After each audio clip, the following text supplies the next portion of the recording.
Welcome everybody to Trail Talk.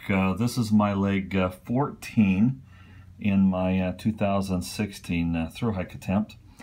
And if you remember right, we ended up at Atkins. Perhaps a do-over, as I wouldn't have gone that far, but stopped in Marion. But that's what happened. I did my resupply. And this part of Virginia I kind of called the Shire. It was kind of a very pretty area to be hiking in.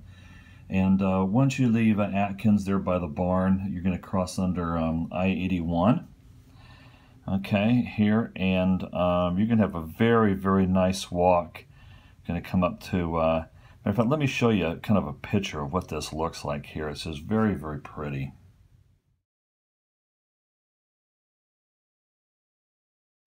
And through this area, you're going to cross a few of the fence styles. They've even got one of them labeled here.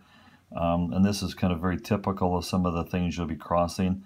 As you get further north, some of these are more broken down. Some of the fences aren't intact anymore. You can kind of go around them, but this one's a pretty nice looking one as an example.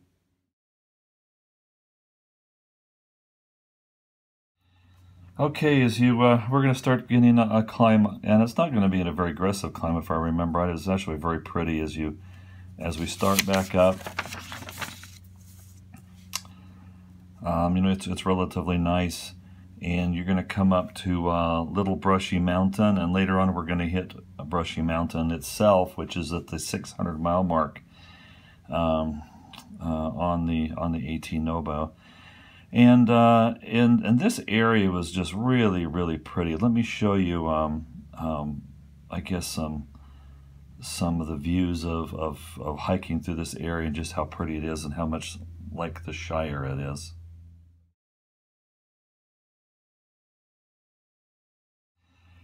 Okay, now in here, we're going to be coming up on the quarter-mile mark. And what's important to note that there's a really cool sign that denotes the quarter-mile mark, but it's you know, it's based upon years past where there's you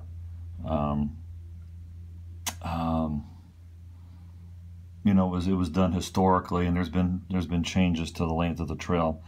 And I made a comment about something like that with the halfway point, and then had mentioned about the quarter point. And one of the trail maintainers and one of the clubs made a comment on my video, excuse me, that they purposely have left the quarter-mile marker where it's at because it's kind of neat to kind of reach at the top of a climb. I believe I think is this Tilson Gap. This Walker Mountain is where they actually have the quarter mark sign. Okay, so I think you'll actually pass the quarter mark. Actually, I think before you actually get up here, but it's kind of cool to reach that. And of course, I got up there. It was raining. It doesn't look like it much in this photograph, but it was actually raining during this period of time. Let me show you a picture of that again.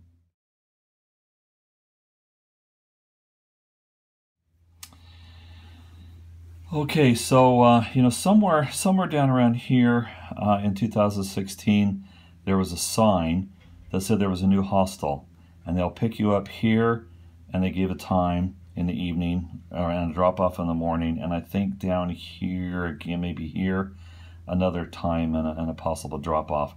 I didn't do that because I just stopped at Atkins, so you know, why go back into a hostel only after one day out on the trail.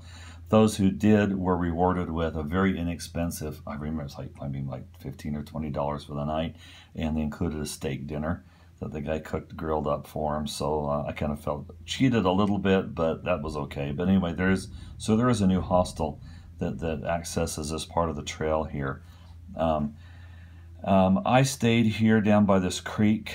Okay, you could see the pavilion. We stayed away from it. There's a good handful of campsites down here by the creek. It rained and rained and rained and rained that night. I was so wet packing up, so I was pretty wet. And then we're going to start this climb, and matter of fact, we're going to go up to Chestnut Ridge for the night. So we start up, and boy, if I remember right, I ended up, when I use a lot of water when I climb. That's when I burn water, okay? And I was getting pretty thirsty. I think I got some water at this stream here, and if I remember right, I just got enough because I knew there was another stream up here, another water source, and now notice that there is a pond, but there's a spring at the north end, and the spring goes into a cistern, and if you're not looking, you don't see the cistern, and there's a lot of people out on the trail that will just drink straight out of the springs and not filter, and it looks like you're getting it out of a spring, but the cistern is located just a little bit more up in the brush, and a couple folks that came in after me went and explored the cistern and talked about the salamanders that were in there. So I'm glad I filter. Okay, this will take your breath away. This climb just continues up and up and up and up, and I swear it makes it feel like it's just never going to end. Get a little bit better view here. Okay, so it just keeps going. And then especially here, you get up to this point here, and you kind of think you've made it, but then you just all of a sudden it's just like another false little summit, little false little summit, false summit, false summit, false summit, and finally you're up at the top. And down into this valley is a most spectacular view, and I've got a picture of it coming up. It doesn't look that spectacular as far as the photograph goes. I didn't catch the light just right.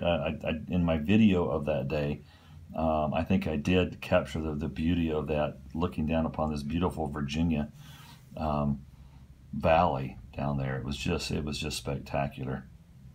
So anyway, this Chestnut Knob shelter is a cool shelter. It's all stone. It has a door that closes. By the time I got there, all the spots in the shelter were taken, and they're actually like little almost like little bunks everywhere.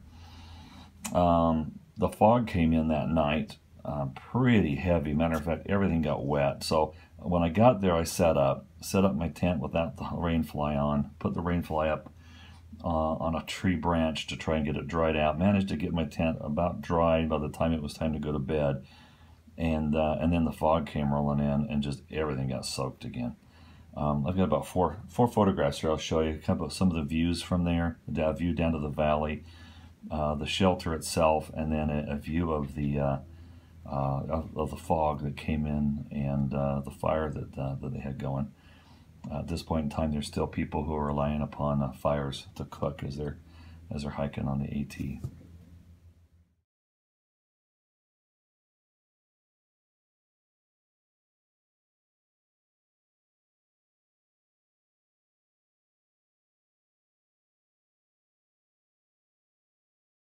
Okay, so coming off of Chestnut Knob, there's a pretty good descent, and the wind that day was just blowing hard. It was a cold wind too.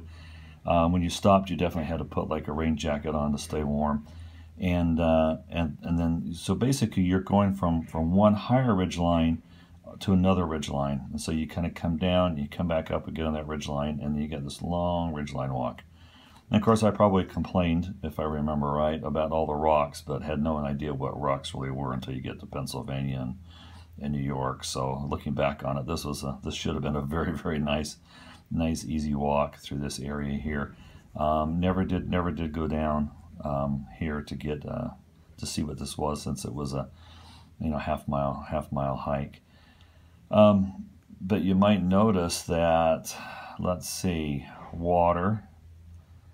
That's 69, almost 70, and you're at almost 78 if you don't count that one.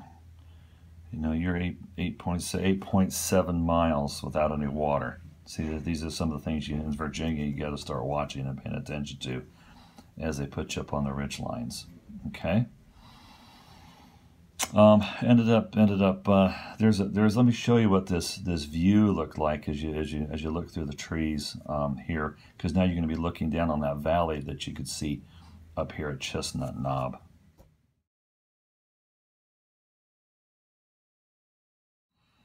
Okay, so once again, that was really pretty. Then we have a descent down here into Jenkins, where I stayed the night. Then kind of up some more kind of ridgeline type stuff, and then a descent back down. Once again, a good place to get water. Let's see, 83 if I remember right. It's going to be a little while before you can get water again. Okay. So 583, and we kind of start back up, okay. And this is not a bad walk through here, as you can see, okay. And then, matter of fact, I think at some point in time along here, you end up kind of on following actually some road, some gravel road in through this area. Here it goes, yeah, AT on the gravel road. And then you're going to descend down to US 52, which ironically I think is the same road that goes through my old hometown where I grew up in Lafayette, West Lafayette, Indiana. So anyway, as you come down over US 52, and you're going to actually cross over I-77. And so you're going to come down, and you come down to an intersection here. And I had to make a decision. One time I was going to go do a resupply at Bland. But then, with all the food I had, and there's a Trents Grocery coming up, maybe on the next page here, I kind of decided not to worry about it.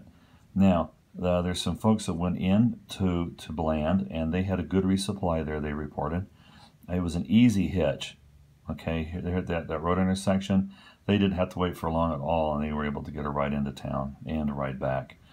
So good friendly place to hitch a ride into Bland. There is a hotel there. Somebody had stayed the night in a hotel at a cheap hiker rate. And sometimes I kind of wish I'd done that, because it rained and rained and rained that night. So crossing the interstate, and now some thunderstorms are coming in, and it was pretty much as I had made the turn and I'm hiking up here. It just really started downpouring. There were times when I would find some shelter under some large canopy trees. There wasn't any lightning, just pouring rain. And so here we're at say 92. If you remember right, it was at 83 that we had water. So 9 miles, basically without any water. Okay. All right. Because drinking is discouraged out of this creek down here, this Kimberling Creek. So you're going 9 miles without water. And when you get up here to the shelter, and this is where I stayed, it's 0.3 east of the trail. Well, that's always discouraging to have to walk that far to a shelter. But the good news is this is nice and flat. I mean, flat, no rocks, nice wide trail. Probably some of the nicest AT hiking you're going to get to the shelter. Plenty of tent spaces, plenty of hammock spaces, but this is the real kicker here. The water source is 0.3 down switchbacks. At least it was nicer with switchbacks because it was steep. And you had no choice. I mean, you've already gone 9 miles without any water, and the next day you're going to go here to 601. So that is shelter to shelter. That's a 9.7. You're going to go with only an unreliable stream. So you're going to have to, you got to go get water. There's no choice. I mean, you just have gone, what, 18 miles, and you only have one water source in those 18 miles in the middle, and this is the shelter you have to walk a 0.3 down to get. So it's just part of the AT experience. And let's see. So we stayed there, and it rained that night. Everything was really, really wet getting up that next morning and packing out a wet tent. But then it kind of got nice throughout the day, and of course we're kind of looking forward to this Brushy Mountain. And somewhere in here there was a German girl I met on the trail named Moonfire, who was eating her oatmeal for breakfast, and she liked to eat her breakfast after she'd been hiking for a little while. And anyway, so I met her, and we ended up, and she may have taken my picture here. I can't remember, or it may have been another hiker. But here, I'll have you. Here's a picture of me at the 600-mile mark.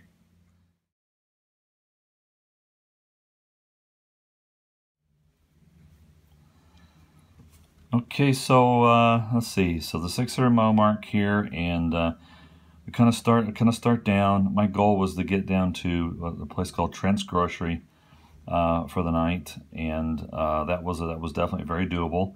And kind of make the descent down, and you can see you're coming down to Kimberling Creek down here. And I had this marked as a resupply.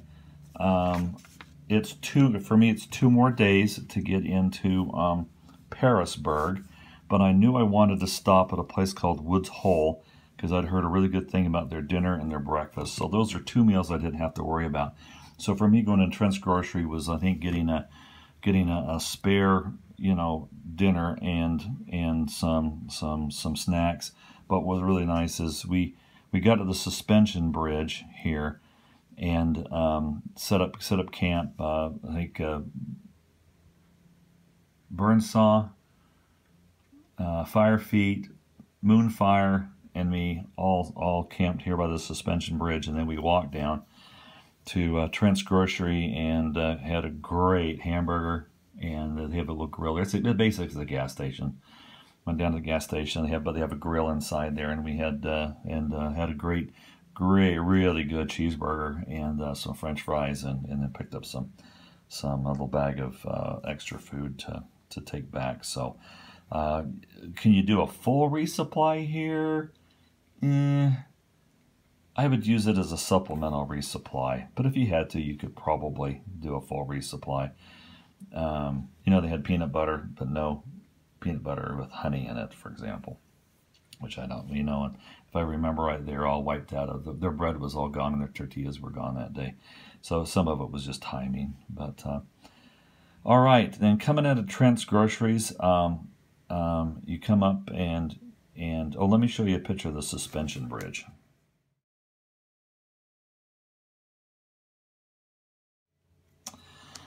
I decided I didn't want to go over and see Dismal Falls. I don't know why.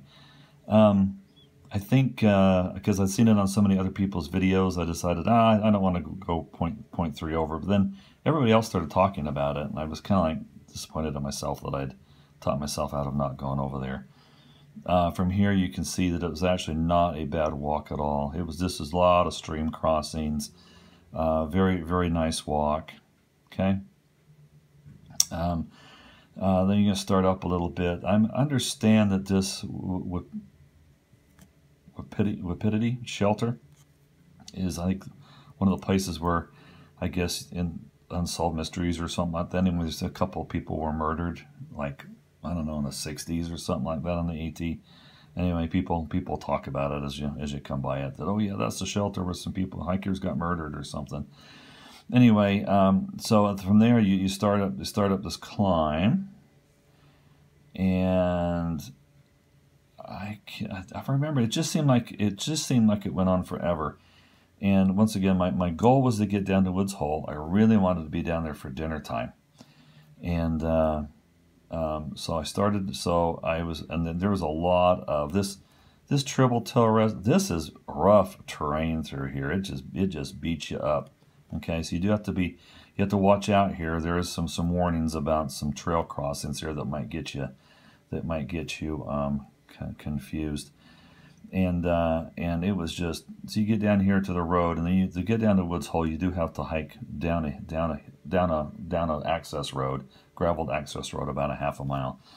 Now, what was really cool about Woods Hole is they have a really great dinner they put on for you, and a really great breakfast.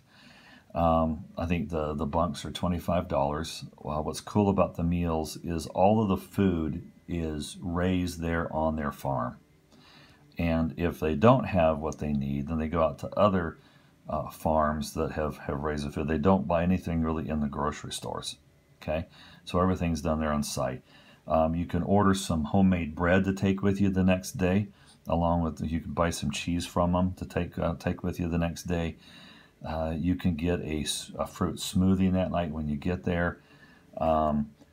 They're really nice people. If you get there early enough in the day, they have yoga that you can do if you're into yoga.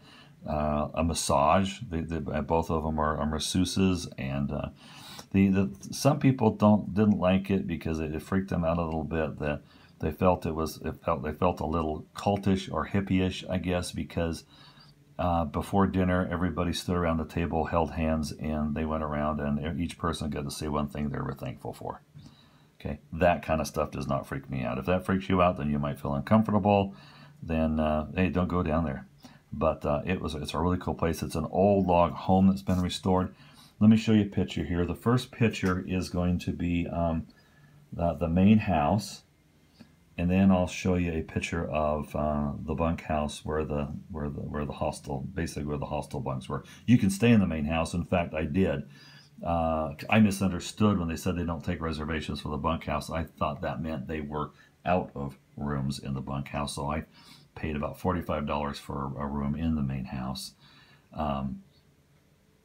Overkill. I would have been perfectly happy in the bunkhouse, to be honest with you, but it is what it is, and it was pretty cool. But let me show you a picture of those. So the first one again is the bunkhouse. No, I think I'll do the main house first, and then I'll show you a picture of the bunkhouse.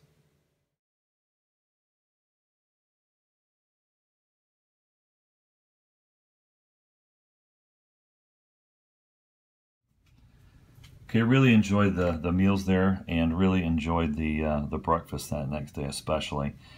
Once we got ready to leave, the proprietor mentioned that she had to run into Parisburg, and there's a restaurant, Mexican restaurant, pretty close to the hotels there, and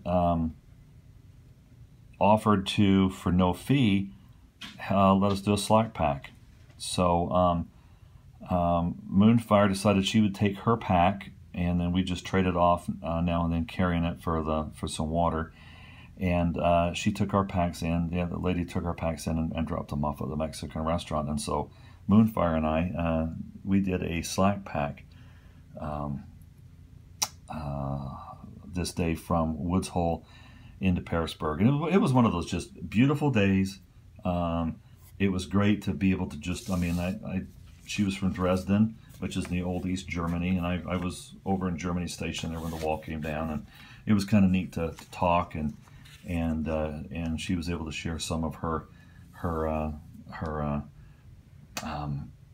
thoughts on the whole, capitalism and entrepreneurship, and how that was such a hard concept for a lot of them in the East to be able to have to adapt to and deal with, especially for her elderly parents. And it was a really great time. Matter of fact, this is the day we kind of hiked together. We got to the Mexican restaurant. We and some other hikers that we met on the trail, I'll show you a picture of them in a minute, all kind of had a Mexican meal together, and we kind of parted ways. And I never saw Moonfire again until after she had finished her climb to Katahdin, and she was heading back, and she had some extra time, and she got a hold of me and said, "Hey, does the invitation to come visit you still hold?" And she came down and stayed with my wife and I for about 3 days.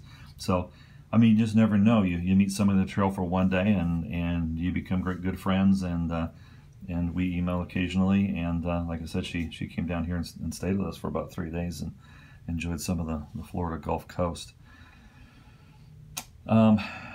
Let's see, coming out of Woods Hole, you have to kind of climb back up to the road, and you climb back up, and then you're going to have this this pretty nice, you got Doc's Knob here. It is not a bad hike through here. You got some really good views here. Matter of fact, I think the view that I'm going to show you, actually, I'm sorry about that. The view I'm going to show you is actually this one here. So I'm going to show you the view here. This is where the hikers are at, and then you'll see a picture of me and Moonfire together here.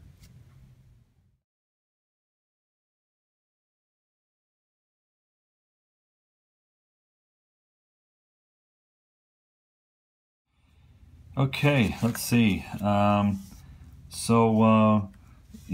down, you pretty much this Angel's Rest is really cool. That's really pretty up there, and then you start down, and it's a pretty good descent. Okay, and kind of a rule of thumb: what is steep? 1,000 feet of elevation change in 1 mile is brutal, both going up and on your knees coming down, especially on your knees coming down. So here from Angel's Rest, 32, that's a 2 mile descent and 1,500 feet, or almost 2,000 feet. So yeah, this is a pretty good descent. It is beating our knees up pretty good coming down. And now once you get down here, you have a decision to make. Okay, and let me show you what that decision looks like here. Okay, Parisburg.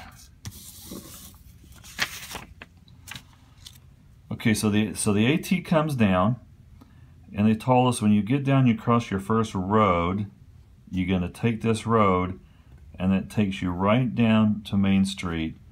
And here's the Plaza Hotel where I had a reservation, and here's the Food Lion and the Mexican restaurants right here, and that's where our packs were.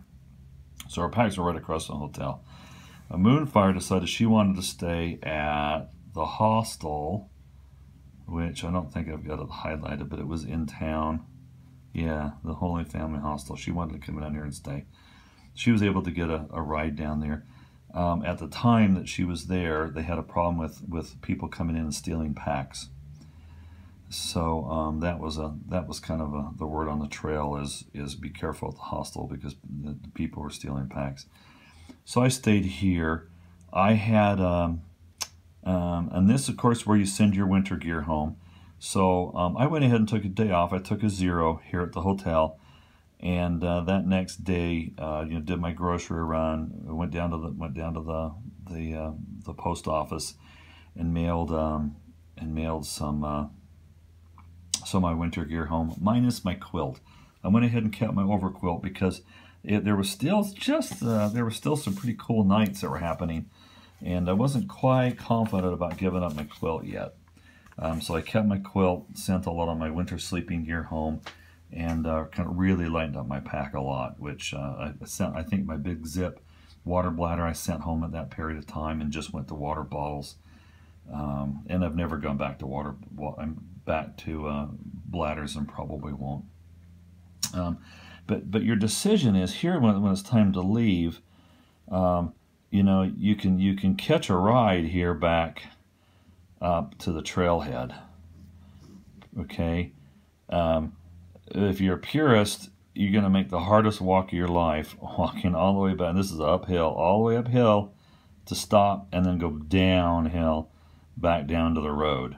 Okay, because you're kind of in a descent all the way as you come here. So you're going to walk uphill to only walk down the trail. And so if you're a purist, do it. So the other option is, we could have just finished the trail down to the main road here, and then just hitchhiked in, or walked in. It's distance wise, it's probably not that much different, although this is a little more dangerous of a walk. This was kind of like walking on a little country road, and you get into some little bit of houses along the way here. But so you have a choice. Do you, is it late in the day? Yeah, go ahead and come into town.